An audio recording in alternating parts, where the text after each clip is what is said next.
बिस्मिल्लाहिर्रहमानिर्रहीम। अस्सलाम वालेकुम प्यारे बच्चों, आप सब कैसे हैं? उम्मीद है आप सब ठीक होंगे। आज हम उर्दू सबक नंबर 3 रहमत आलम ख़ातमुन नबीय्यीन सल्लल्लाहु अलैहि वसल्लम की मशक़ करेंगे। तो प्यारे बच्चों, इस मशक़ में आप सीखेंगे मुरक्कब जुमले सुनकर समझकर दोहरा सकेंगे, मतन पढ़ के सवालात के जवाब तहरीर कर सकेंगे, रमूज़ व काफ का इस्तेमाल कर सकेंगे। जी प्यारे बच्चों, तो सबसे पहले मशक में देखें नए अल्फाज। दिए हुए अल्फाज के मायने समझें। अल्फाज जबर, जुल्म सितम, मजबूर करना, उम्मीद, ख्वाहिश, आरजू, दरगुजर, माफ़ी, तकलीफ़, दुख, दर्द, हैबत, डर, भलाई, खैर। खैर का मतलब होता है भलाई, मलामत करना, डांट डपट करना, बुरा भला कहना, मंडलाना, चक्कर लगाना। आपने इन अल्फाज मायने को अच्छे से याद करना है। अगली सरगर्मी है आपने क्या समझा।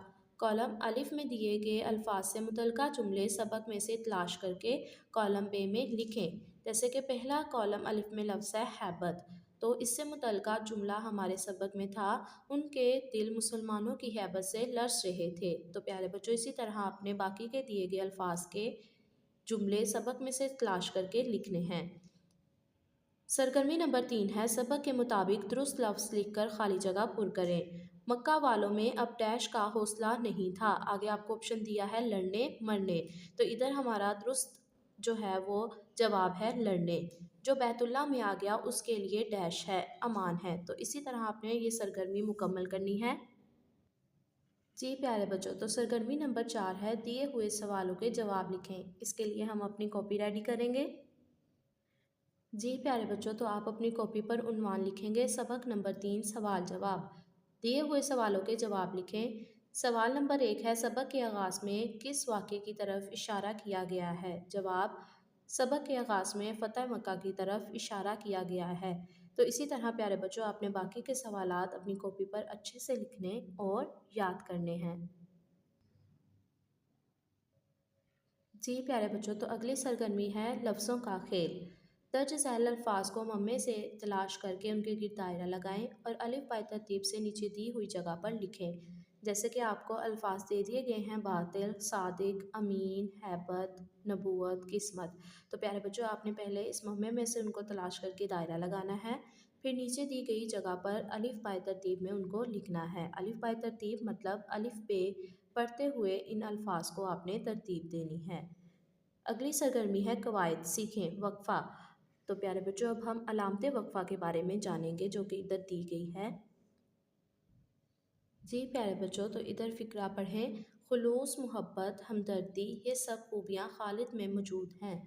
वादी मरी, वादी कगान, वादी नीलम पाकिस्तान की खूबसूरती में इजाफ़ा करती हैं।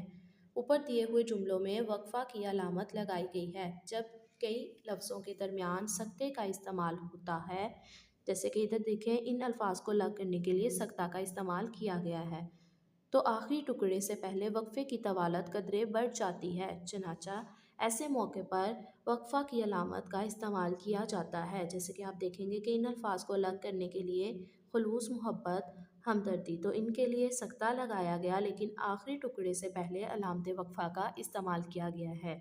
तो प्यारे बच्चों इसी तरह आपने दिए हुए जुमलों में मुनासिब जगह पर वक्फ़ा की अलामत लगाकर जुमले दोबारा लिखने हैं। तो जैसे कि इधर टीचर ने इस सरगर्मी को हल किया है, तो आपने किताब पर हल करके इनको दोबारा अपनी कॉपी पर लिखना है। सरगर्मी नंबर 8 है दुरुस्त जवाब के गिर्द दायरा लगाएं। किसी जुमले में जब बात मुकम्मल हो जाए और ठहराव भरपूर हो तो दर्ज झैल अलामत इस लगाई जाती है। जैसे कि इधर ऑप्शन है सकता, वक्फ़ा, ख़त्मा व वैन। तो प्यारे बच्चों जब बात मुकम्मल हो जाए तो वहाँ अलामत ख़त्मा लगाई जाती है। उर्दू, कुरान, इशा ये मिसालें हैं। ये सब मिसालें हैं इसम मारफा की। इसी तरह आपने स्टेटमेंट को पढ़ते हुए दुरुस्त जवाब के गिर्द दायरा लगाना है। जी प्यारे बच्चों, तो आप देखें सरगर्मी नंबर 9 पढ़ें। दी हुई इबारत दुरुस्त लफ्ज़ से पढ़ें और पूछे गए सवालों के ज़ुबानी जवाब दें। तो प्यारे बच्चों आपने इस इबारत को मुकम्मल लफ्ज़ ब लफ्ज़ अच्छे से पढ़ना है ताकि आप नीचे दिए गए सवालात के ज़ुबानी जवाब दे सकें। जैसे कि सबसे पहला सवाल देखें, हज़रत आयशा रज़ी अल्लाह ताला अन्हा कौन थी।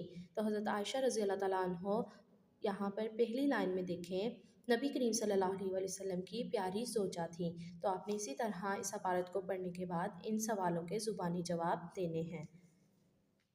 کچھ نیا لکھیں۔ لائبریری سے سیرت پاک صلی اللہ علیہ وآلہ وسلم سے متعلق کوئی کتاب لے کر نبی کریم صلی اللہ علیہ وسلم کی بچوں پر شفقت کا کوئی واقعہ لکھ لیں۔ تو پیارے بچوں، جیسے کہ آپ اپنی پہلی کتابوں میں بھی نبی اکرم صلی اللہ علیہ وآلہ وسلم کے بچوں سے شفقت سے متعلق بہت سے واقعات پڑھ چکے ہوں گے، تو آپ نے ان کو اپنی رف کاپی پر لکھ لینا ہے۔ آؤ کرے کام۔ نبی اکرم صلی اللہ علیہ وآلہ وسلم اپنا کام اپنے دستے مبارک سے کرتے تھے۔ دستے مبارک مطلب اپنے ہاتھ سے کرتے تھے۔ آپ اپنے کون کون سے کام اپنے ہاتھوں سے کرتے تھے فہرست تیار کریں۔ تو پیارے بچوں، آپ نے اپنے والدین کی مدد سے اس کام کو اپنی رف کاپی پر لکھنا ہے، یہ آپ کا ہوم ورک ہے۔ جی پیارے بچوں، تو مجھے امید ہے کہ اس سبق کی مشق کرنے کے بعد آپ اس قابل ہو گئے ہوں گے کہ آپ کو اس سبق کی تمام حاصلات تعلم حاصل ہو گئے ہوں گے۔ آپ ان کے سوالات کے جوابات تحریر کر سکتے ہوں گے اور رموز و قاف وقفہ کا استعمال آپ اس سے آگاہ ہو گئے ہوں گے۔ اپنا بہت سا خیال رکھیے گا۔ اللہ حافظ۔